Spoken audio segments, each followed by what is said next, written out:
Hello dear students, अगर shares, issue of shares, forfeiture and re issue of shares, ये topic आपको problem दे रहे हैं, उस पर कुछ कन्फ्यूजन है, तो ये वीडियो आपके बहुत काम में आएगा।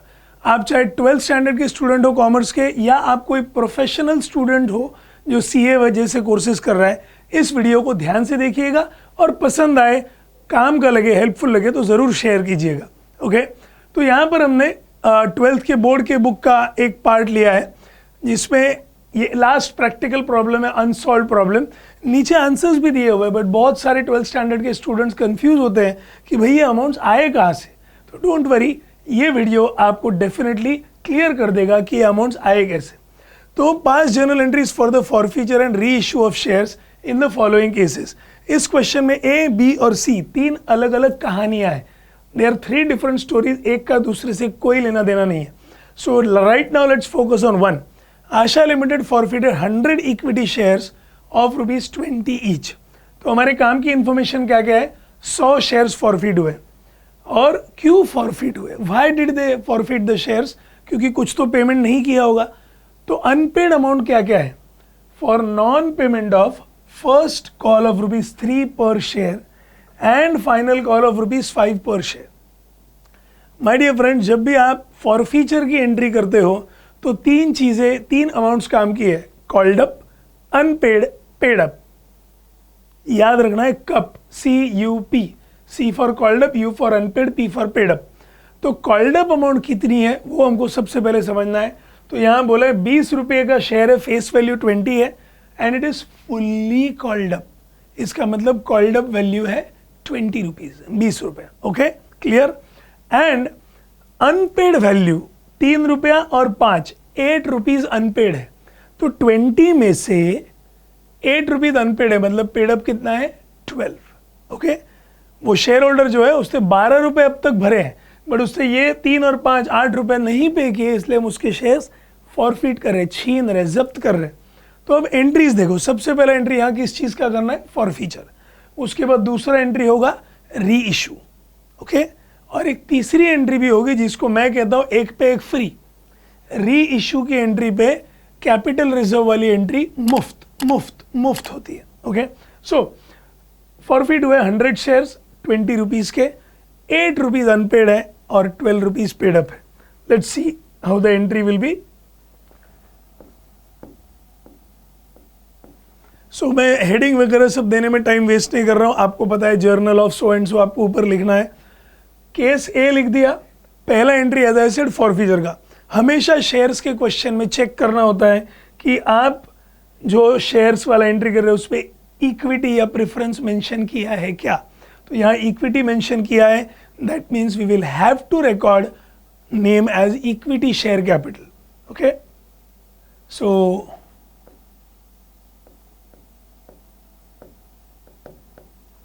Equity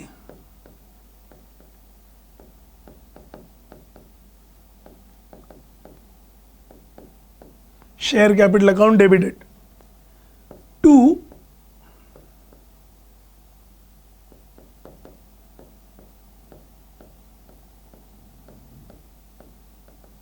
calls in arrears account. अब तुरंत कुछ लोग बोल रहे नहीं, हमारे क्लास के सर ने या कॉलेज के टीचर ने तो कुछ अलग बताया था। डोंट वरी, मैं जानता हूँ इसके अलग अलग वेरिएशंस क्या हो सकते हैं, मैं वो भी बताऊंगा। एंड उसके बाद यहां पर आएगा टू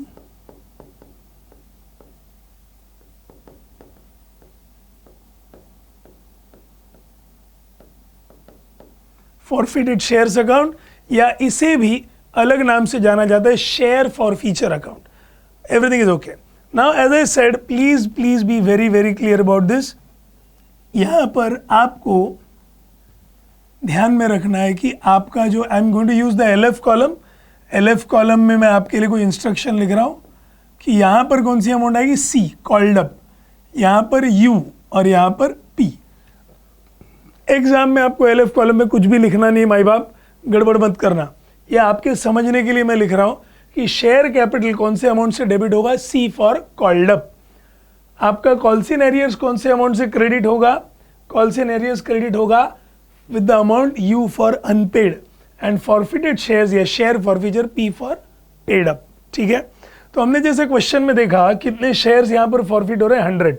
कॉल्ड अप वैल्यू है 20, तो 100 इंटू 20, इसका मतलब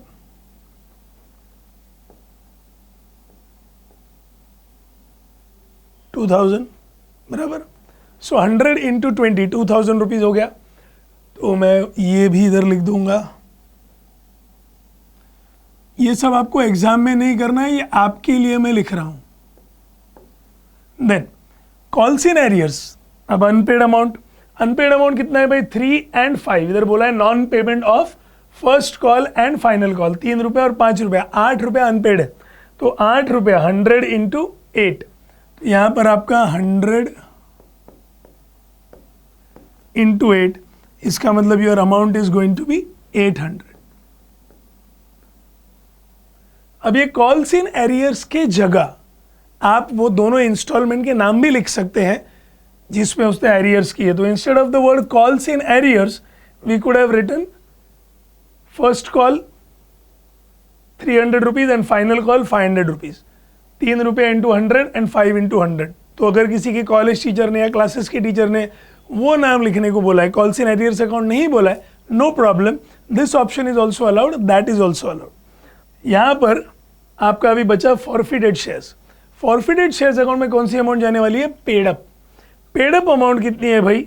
अगर आपने 2000, अभी ऑफकोर्स कुछ लोग कहेंगे यार सिंपल सी बात है 2000 माइनस 800 काहे को लोड ले रहे, सीधा 1200 लिख दो ना सर। तो मैं 1200 तो लिखूंगा, but always keep a habit of understanding कि यहाँ पर आप क्या अमाउंट लिख रहे हो। सो कॉल्ड अप 20 रुपया था माइनस अनपेड 8 रुपया, इसलिए पेड अप है 12। सो this is the entry of forfeiture. Of course you know very well entry के बाद नरेशन होना चाहिए, तो नरेशन हम लोग शॉर्टकट में लिख देंगे। नरेशन का कभी लोड नहीं लेना एग्जाम में। नरेशन वो चीज़ है जो लिखा नहीं तो मार्क्स कटते हैं और लिखे तो कोई पढ़ता नहीं। ओके इसका मतलब ये नहीं कुछ भी उटपटांग लिख देना। सो बीइंग फॉरफीटेड 100 shares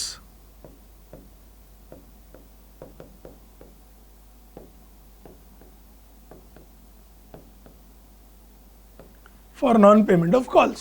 ठीक है, नरेशन का कोई लोड लेना नहीं। अच्छा, जिनको ये एंट्री में ही प्रॉब्लम है, भाई ये एंट्री कैसे है सर वो तो बताइए। ओके ये भी बता दो। तो आपका जो इक्विटी शेयर कैपिटल है वो डेबिट क्यों हो रहा है? Capital always shows a credit balance. Okay capital को हमेशा क्रेडिट बैलेंस होता है, और यहाँ पर आपका जो कैपिटल है उसे आप क्या कर रहे हैं? डेबिट। क्यों कर रहे हैं आप? क्योंकि कैपिटल की वैल्यू कम हो रही है। Called up value of capital goes down. जितने शेयर्स आप फॉरफिट कर रहे हैं उतने से आपका कैपिटल टेम्पररीली कम हो रहा है। कॉल्ड अप वैल्यू कम हो रही है, कैपिटल को हमेशा क्रेडिट बैलेंस होता है, कम करने के लिए debit. And then arrears account क्यों क्रेडिट कर रहे हैं भाई? तो एरियर्स क्रेडिट करने के पीछे रीजन ये है कि एरियर्स को हम कर रहे हैं राइट ऑफ। एरियर्स अकाउंट पहले डेबिट करके रखा था, या जिनके टीचर ने एरियर्स अकाउंट यूज करने को नहीं सिखाया है, आपका फर्स्ट कॉल अकाउंट और फाइनल कॉल अकाउंट में अमाउंट आना बाकी था, तो वो डेबिट बैलेंस दिखा रहा था। हमने वो बंदे को एक रिमाइंडर भेजा, रिमाइंडर भेजने के बाद हमने उसको वार्निंग लेटर भी भेजा, फिर भी उसने पेमेंट नहीं किया, तो हमने अल्टीमेटली उसको बाय बाय बोल दिया, उसको हमने फॉरफीचर का लेटर भेज दिया, दूर हो जा मेरी नज़रों से। तो उसके एरियर्स आज के बाद रिकवर होंगे क्या? नहीं। तो वो एरियर्स रिकवर नहीं होने वाले, इसलिए हम लोग क्या करेंगे? उसको राइट ऑफ करेंगे, टाटा। देन फॉरफिटेड शेयर्स या शेयर फॉरफीचर अकाउंट क्रेडिट क्यों हो रहा है? क्योंकि ये कंपनी के लिए क्या है? गेन है। वो भी कौन सा गेन है? Capital gain. So capital gain होने की वजह से credit all incomes and gains, ये जो नॉमिनल अकाउंट का रूल है वो यहाँ पर अप्लाई हो रहा है, and that is the reason. So I hope you have understood the reason for the entry of forfeiture. Okay, forfeiture की एंट्री के पीछे रीजन क्या है? कैपिटल डेबिट होता है बिकॉज उसका कॉल्ड अप वैल्यू कम हो रहा है, आपका एरियर्स क्रेडिट हो रहा है क्योंकि वो राइट ऑफ हो रहा है, आज के बाद मिलने वाला नहीं है, और आपका फॉरफिटेड शेयर्स अकाउंट क्रेडिट हो रहा है क्योंकि वो कंपनी के लिए गेन है। ऑफकोर्स ये एक टेम्पररी अकाउंट है, यू नो वेरी वेल। इस अकाउंट में आपको बाद में कुछ चेंजेस भी करने हैं। So this is the entry of forfeiture my dear friends, hope you have understood. Let's look at the question ahead. आगे क्या बोला है? 80 shares of these were reissued. सावधान, एंटीना टक करके ऊपर जाना चाहिए, क्योंकि यहां पर माय डियर फ्रेंड्स क्या दिख रहा है, partial reissue. This is a situation of partial reissue. आपने 100 इक्विटी शेयर्स फॉरफिट किए थे, you had forfeited how many shares, 100, और आप उसमें से कितने शेयर्स री इश्यू कर रहे हैं, 80 ऑफ दी शेयर्स वे री इश्यूड। तो जब भी आप री इश्यू का क्वेश्चन पढ़ो किसी भी लेवल पे, ऑलवेज कीप योर एंटेना, आप कान खड़े रहने चाहिए कि री इश्यू सारे हुए हैं या उसमें से कुछ हुए। तो यहाँ पर out of 100 shares only 80 have been reissued. Okay, don't worry, reissue के एंट्री में इससे फर्क पड़ने वाला नहीं, बट जो हमारी तीसरी एंट्री है उस पर फर्क पड़ेगा। सो अब ध्यान देते हैं, 80 शेयर री इशू है, क्या रेट पे री इशू है भाई, 15 rupees per share fully paid up. Okay, 15 rupees per share fully paid up के रेट से री इशू है। तो आपका शेयर कितने का था, आई होप यू रिमेंबर, आपका शेयर कितने रुपए का था, 20 ईच फुल्ली कॉल्ड था, और अभी आपने री इशू कितने में किया, 15, 20 का शेयर 15 में। ध्यान से सुनो, 20 रुपए का शेयर 15 में री इशू हुआ है, यानी कितने कम पड़े, 5 रुपए हमने कम लिए हैं सामने वाले से, शायद पहचान वाला होगा, रिश्तेदार होगा। ओके, सो हमने 20 रुपीज़ का शेयर उसको 15 में दिया है, 5 रुपीज़ कम पड़े, तो वो 5 रुपीज़ हमको एडजस्ट करने पड़ेंगे। कहाँ से, we will have to adjust those 5 rupees from the forfeited shares account. ये इसीलिए अकाउंट रखा है, बंद नहीं किया है। ओके, सो आपको अभी एंट्री पास करनी है फॉर री इशू। री इशू की एंट्री देखो, हमने शेयर री इशू किए तो पैसे आएंगे, सो खाते में पैसे आने वाला है, bank is the receiver, bank account debited. कितने शेयर री इशू किए, 80। सो 80 शेयर री इशू किए हमने, एट व्हाट रेट, 15, 80 शेयर्स 15 के रेट से, तो कितने अमाउंट होगी, 1200। ओके, लेकिन अब ये शेयर री इश्यू किए, अब ध्यान से, मैं जानबूझ के लाइन छोड़ रहा हूँ बीच में, तो कैपिटल तो फिर से क्रेडिट होगा भाई, जो शेयर्स आपके कैंसिल हुए थे वो जीवित हो गए, उनको संजीवनी मिल गई। सो टू इक्विटी शेयर, अब कितने शेयर री इशू किए आपने, 80 इंटू शेयर कितने का है, 20। आप री इशू कितने में भी करो, 15 में री इशू करो, 12 में री इशू करो, 16 में री इशू करो, your capital will go back to 20। जब आपने फॉरफिट किया तब वो 20 रुपये कॉल्ड अप था, री इशू करेंगे तो भी शेयर वापस उसी वैल्यू पे जाना चाहिए, क्योंकि बाकी लाखों शेयर्स हमारे कंपनी के उसी वैल्यू पे है। There can not be 2 different values for the shares of the same category. तो आपको यहाँ पर 80 इंटू 20 मतलब क्रेडिट कितना होगा, 1600। तो भाई कितने का डिफरेंस हो गया, शॉर्टेज हो गया। कुछ चीजें इसको लॉस ऑन री इशू भी कहते हैं, but I don't like to call it loss, क्योंकि re issue at loss allowed ही नहीं है। As per the companies act, re issue of shares can not be at loss. तो I will say there is gap on re issue, और there is shortage on re issue, और deficit on re issue भी कह सकते हैं। सो 400 रुपये जो कम पड़े वो कहाँ से एडजस्ट होंगे, यहाँ से। आपने ये जो पिछले बंदे से छीन लिए थे, जब्त किए थे, अब वो अमाउंट यहाँ पर यूज होगा। So forfeited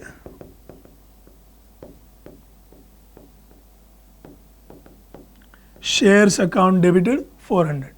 is it clear? So narration क्या है ये, अच्छा by the way, bank account क्यों डेबिट हो रहा है, अकाउंट में पैसे आ रहे हैं। कैपिटल क्यों क्रेडिट हो रहा है, कॉल्ड अप वैल्यू फिर से बढ़ रही है, वधारे छे। एंड फॉरफिटेड शेयर्स क्यों डेबिट हो रहा है, this is the balancing figure. हमको इतना अमाउंट शॉर्ट पड़ा, वो हम फॉरफिटेड शेयर से एडजस्ट कर रहे हैं। So being reissued 80 shares as fully paid at the rate ₹15। यहाँ क्या याद रखना है आपने, 20 का शेयर 15 में इशू किया, 20 का शेयर 15 में इशू किया, तो बराबर आपका कितना अमाउंट कम पड़ा है, 5 रुपीज। देखो 80 into 5, and now be very careful, री इशू के बाद क्वेश्चन में कुछ नहीं बोला है, क्वेश्चन में आपके इतना ही बोला कि भाई ये शेयर री इशू हो गया, दैट्स इट। आगे तीसरे स्टेप के बारे में कुछ बोला नहीं है, बट आपको याद रखना है कि एक पे एक फ्री, री इशू वाली एंट्री पे कैपिटल रिजर्व वाली एंट्री फ्री है। तो यहाँ पर अभी फॉरफिटेड शेयर्स का जो भी बैलेंस अनयूज्ड है वो आपको ट्रांसफ़र करना है। फॉरफिटेड शेयर्स अकाउंट का जो अनयूज्ड बैलेंस है वो आप ट्रांसफ़र करेंगे। फॉरफिटेड शेयर्स में देखो कौन सा बैलेंस है, क्रेडिट बैलेंस। यहाँ आपने 1200 क्रेडिट किया था, उस पे से 400 डेबिट हुआ है, मतलब फॉरफिटेड शेयर्स में कौन सा बैलेंस है, क्रेडिट बैलेंस। तो आपको उसे ट्रांसफ़र करने के लिए क्या करना पड़ेगा, डेबिट करना पड़ेगा। Forfeited shares account is getting debited, क्योंकि हम इसको क्लोज कर रहे हैं, ट्रांसफ़र कर रहे हैं। और कहाँ ट्रांसफ़र कर रहे हैं, we are transferring it to capital reserve account. अब यहां पर आके बहुत लोग गलती करते हैं, ठीक है। मैं पहले आपको नरेशन लिखवा देता हूं, बीइंग ट्रांसफर्ड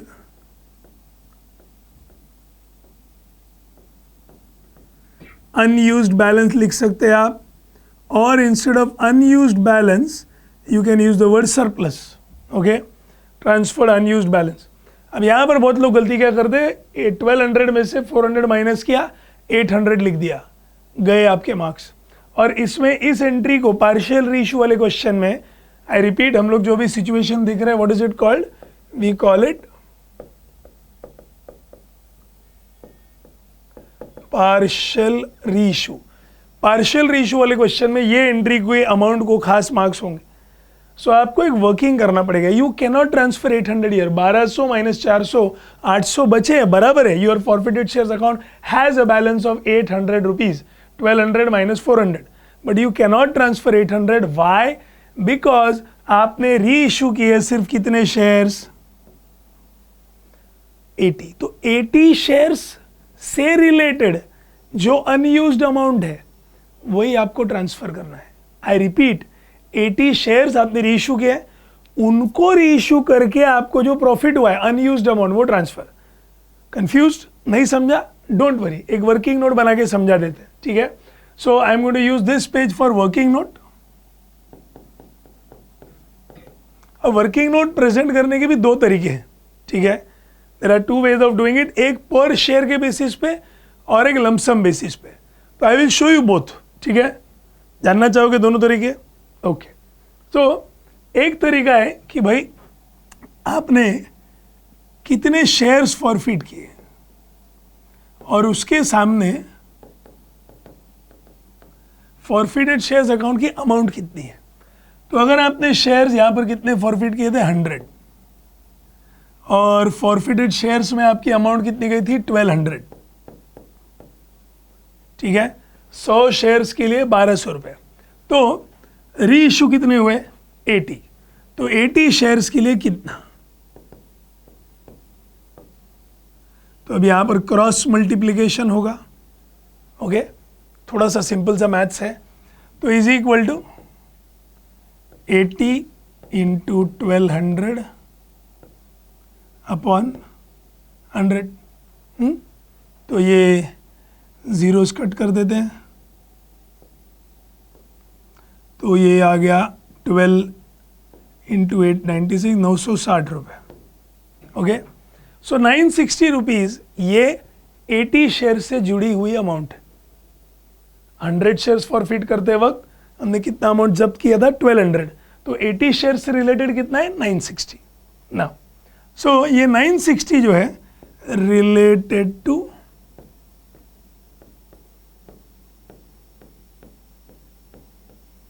80 शेयर्स। अब इसमें से आपने कितना अमाउंट यूज किया, तो री इशू के एंट्री में हमने कितना यूज किया, 400। सो लेस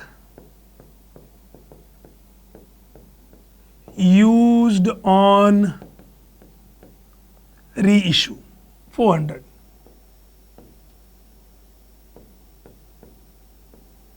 तो therefore surplus to be transferred to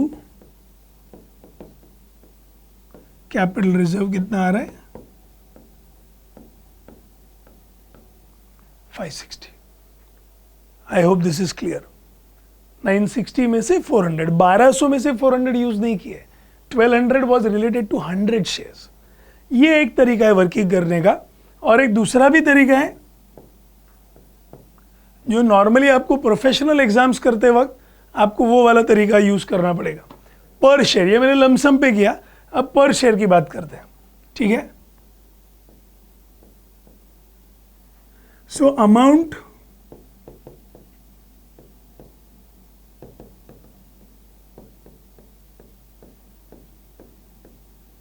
forfeited पर शेयर। तो देखो पर शेयर हमने यहां पर कैलकुलेट किया था 12 रुपए। 100 शेयर्स फॉरफिट किए हैं 12 रुपए के हिसाब से।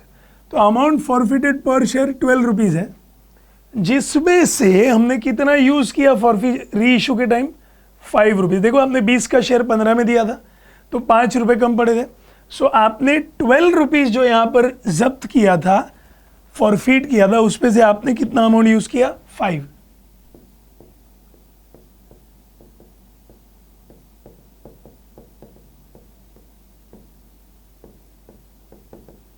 So utilized on reissue है 5 rupees. So the surplus per share is 7। 12 में से कितना अमाउंट यूज हुआ 5, तो 7 रुपया सरप्लस है। कितने शेयर्स हमने री इशू किए? वी हैव री issue how many shares 80।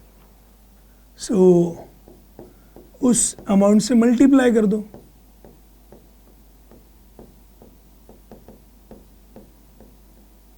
Number of shares री इशूड इज 80।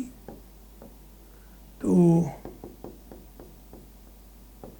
अगेन आपको आंसर वही आ रहा है।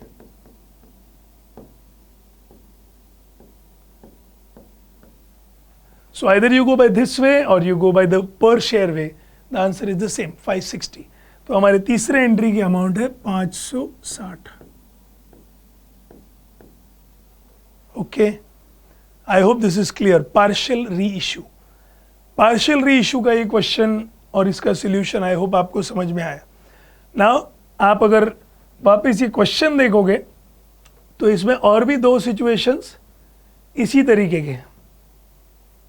भक्ति लिमिटेड ने फॉरफिट किया 100 शेयर्स, 10 रुपए का 6 कॉल्ड अप। तो आपको 10 पे फोकस नहीं करना है, 6 पे फोकस करना है। मैंने आपको क्या बोला था? Called up. We have to pay attention to what amount? Called up amount. Okay, so called up amount कितना है 6 रुपीज एंड वो शेयर होल्डर ने पे किया है 5 रुपीज। तो 6 में से कितना अमाउंट पे किया है 5। 6 में से 5 पे किया है मतलब 1 रुपी अनपेड है।